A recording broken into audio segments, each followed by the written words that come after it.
இந்த காலம் பார்த்தீங்கன்னாக்கா எல்லாமே நவம்பர் டிசம்பர்லாம் பார்த்தீங்கன்னா கிளைமேட் சேஞ்ச் ஆகி நிறைய பேருக்கு சைனஸு, டஸ்ட் அலர்ஜி, தும்பல் அடிக்கடி வருது, தலைவலி வருது, ரன்னிங் நோஸு, அடிக்கடி இரும்பல். நிறைய பேர் பார்த்தீங்கன்னா எங்கே திரும்பினாலும் சளி இந்த மாதிரி இரும்பல்லாம் வருதுன்னு நிறைய பேர் சொல்லி கேட்குறீங்க. நீங்கள் ஸ்டீம் பிடிக்கிறதுல வந்து பார்த்தீங்கன்னாக்கா அந்த கற்பூரவள்ளி இலை இருக்குது பாருங்கள், அந்த கற்பூரவள்ளி இலை, கொஞ்சம் வேப்ப இலை, கொஞ்சம் நொச்சி இலை கிடச்சுன்னா நொச்சி இலை, கொஞ்சம் யூக்லிப்டிஸ் ஆயில் ஒரு 2 ட்ராப்பு இதெல்லாம் போட்டு நல்லா முகத்தை மூடி ஆவி பிடிக்கலாம். கருப்பு வெத்தலை இருக்குது பார்த்துக்கோங்களேன், காம்பு முனையெல்லாம் கிள்ளிட்டு அதில் வந்து நல்லா வாஷ் பண்ணிவிட்டு அதில் வந்து ஒரு சிட்டிக்கை வந்து திரிக்கடுக்கு சூர்ணத்தை வச்சுட்டு கொஞ்சமாக தேன் ஊற்றி மிக்ஸ் பண்ணி வெத்தலையை மடித்து சாப்பிட்ற மாதிரி சாப்பிட்டிங்கன்னா த்ரோட் இன்ஃபெக்ஷன், இரும்பல், சளி அதெல்லாம் நல்லா குறைய ஆரம்பிக்குங்க. உமி இருக்குது பார்த்தீங்களா, அந்த உமியை லைட்டாக வறுத்துட்டு ஒரு அப்படியே மூட்டை மாதிரி கட்டிக்கிட்டு கொஞ்சம் அப்படியே அந்த வடச்சட்டியில் வச்சு சூடு பண்ணி அந்த சளி பிடிக்கிற டைமில் நல்லா நெஞ்சுக்கு நல்லா தடவிட்டு கொஞ்சம் மசாஜ் மாதிரி பண்ணிவிட்டு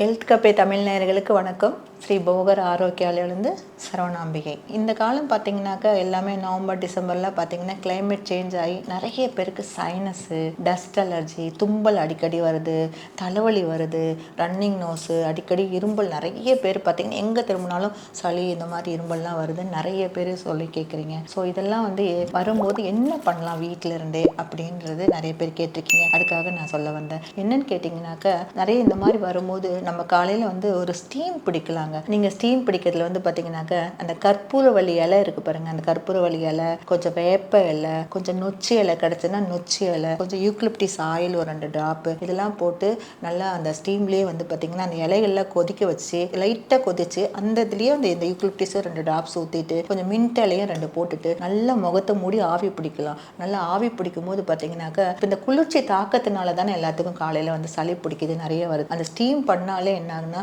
உங்களுக்கு வந்து நல்லா வந்து அந்த வேர்வை வரும்போது அந்த கோல்டெல்லாம் நல்லா குறைய ஆரம்பிக்குது.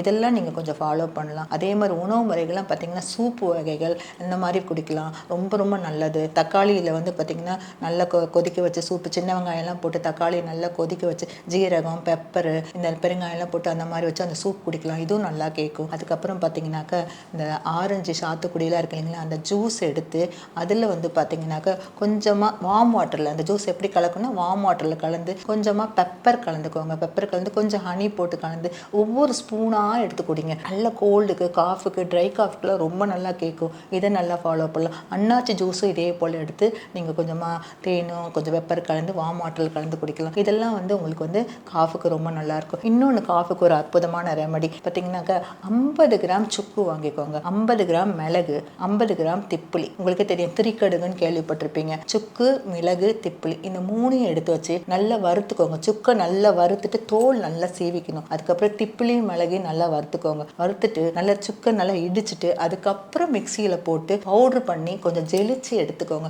ஜெலிச்சு எடுத்துக்கிட்டு நீங்கள் வந்து இந்த கருப்பு வெத்தலை இருக்குது பார்த்துக்கோங்களேன், காம்பு முனையெல்லாம் கிள்ளிட்டு அதில் வந்து நல்லா வாஷ் பண்ணிவிட்டு அதில் வந்து ஒரு சிட்டிக்கை வந்து திரிக்கடுக்கு சூர்ணத்தை வச்சுட்டு கொஞ்சமாக தேன் ஊற்றி மிக்ஸ் பண்ணி வெத்தலையை மடித்து சாப்பிட்ற மாதிரி சாப்பிட்டிங்கன்னா த்ரோட் இன்ஃபெக்ஷன், இரும்பல், சளி அதெல்லாம் நல்லா குறைய ஆரம்பிக்குங்க. இந்த மாதிரி ஜூஸ் ஐட்டம் இந்த மாதிரி இதெல்லாம் சாப்பிடும்போது நல்லா கேட்கும். குழந்தைங்களுக்கு கூட நீங்கள் வந்துட்டு வெத்தலையில் சாப்பிட முடியலனா கூட நீங்கள் ஒரு பிஞ்ச் எடுத்து தேன் மிக்ஸ் பண்ணி கொடுக்கலாம். இல்லைன்னா நீங்கள் வந்து அதுலேயே வந்து பார்த்திங்கன்னா பாலில் கூட வெதுவெதுப்பான பாலில் இதை போட்டு கொஞ்சமாக மஞ்சத்தூள் கலந்தும் கொடுக்கலாம். இதெல்லாம் கொடுக்கும்போது குழந்தைங்களுக்கு கூட நல்லா கேட்கும். குழந்தைங்கன்னா 1 இயருக்கு மேலே உள்ளவங்க அந்த மாதிரியும் கொடுக்கலாம். இது ரொம்ப நல்லா ரிசல்ட் கொடுக்குங்க. இதை கொஞ்சம் ஃபாலோ பண்ணிட்டு வாங்க.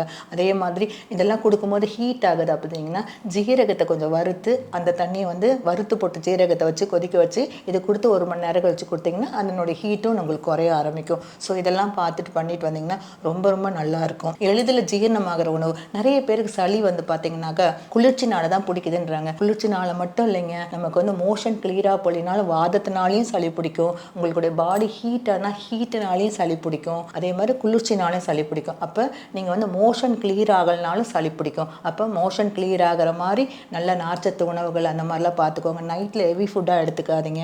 ஒரு மாதிரி சூடாக ஸ்டீம்டு ஃபுட்டாக இருக்கிற மாதிரி பார்த்து சீக்கிரமாக சாப்பிட்டு பண்ணுங்கள். நல்ல நேரத்தில் தூங்குங்க. ரொம்ப லேட்டாக தூங்குனீங்கன்னா அந்த ஹீட் ஆனாலும் கோல்டு பிடிக்கும். அதே மாதிரி கிளைமேட்டும் மாறி இருக்கு. இதெல்லாம் குளிர்ச்சியை தாக்கும். இதெல்லாம் கொஞ்சம் பார்த்துக்கோங்க. அப்போ சைனஸ், டஸ்ட் அலர்ஜின்னு இப்போ நீங்கள் விராலி மஞ்சள் இருக்குது பார்த்தீங்களா, அதை நல்லா எடுத்து கொஞ்சமாக நெய்யில் தடவிட்டு லைட்டாக டச் பண்ணிவிட்டு நல்லா விளக்கில் காமிச்சு நல்லா சுட்டுட்டு நல்லா மூக்கை பிடிச்சி அந்த புகையை நல்லா இழுத்திங்கனாலும் நல்லா நோஸ் பிளாக்லாம் குறைய ஆரம்பிக்கும். இந்த மாதிரிலாம் நீங்கள் ரெகுலராக பண்ணிங்கன்னா ரொம்ப நல்லா இருக்கும். இதெல்லாம் பண்ணி பாருங்கள். நிச்சயமாக படிப்படியாக குறைய ஆரம்பிக்குங்க. இந்த குளிர்ச்சியாக இருக்கிற டைமில் தயிர் அந்த மாதிரி எடுக்கக்கூடாது. அதுக்கப்புறம் பார்த்தீங்கன்னாக்கா கொய்யாப்பழம், இந்த மாதிரி குளிர்ச்சியான ஃப்ரூட்ஸுங்க, நீர்க்காய்கள்லாம் கொஞ்சம் சளி பிடிக்கிற டைமில் கொஞ்சம் அவாய்ட் பண்ணிடுங்க. இதெல்லாம் கொஞ்சம் அவாய்ட் பண்ணிவிட்டு நல்லா சூடாக இருக்கிறது அந்த மாதிரி உணவுகள் எடுத்துங்க. ஈஸியாக டைஜஷன் ஆகிற ஃபுட்டாக எடுத்துக்கோங்க. ஸோ அசைவ உணவுகள்லாம் கொஞ்சம் தவிர்த்துருங்க. ஸோ நிறைய பேர் சூப்பு மாதிரி வச்சு குடிங்க. அந்த மாதிரிலாம் நீங்கள் ஃபாலோ பண்ணிங்கன்னா நிச்சயமாக ரொம்ப நல்லாயிருக்கும். அதுக்கப்புறம் தலையில் நல்லா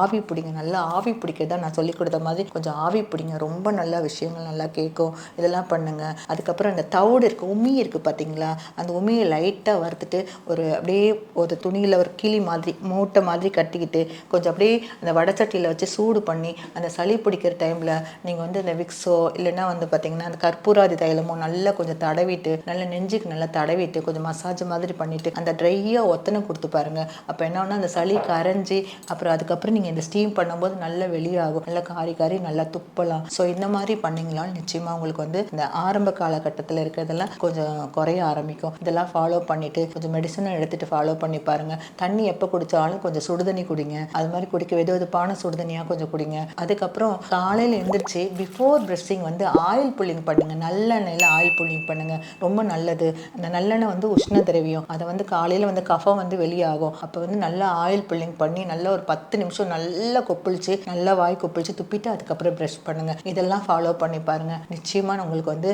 ஸ்டெப் பை ஸ்டெப்பாக ரெமெடி கிடைக்கும். நன்றி, வணக்கம். இந்த வீடியோ உங்களுக்கு பிடிச்சிருந்தா லைக் பண்ணுங்க, ஷேர் பண்ணுங்க, கமெண்ட் பண்ணுங்க. மறக்காம ஹெல்த் கஃபே தமிழ் சேனலை சப்ஸ்கிரைப் பண்ணிட்டு பெல் பட்டனை கிளிக் பண்ணிடுங்க.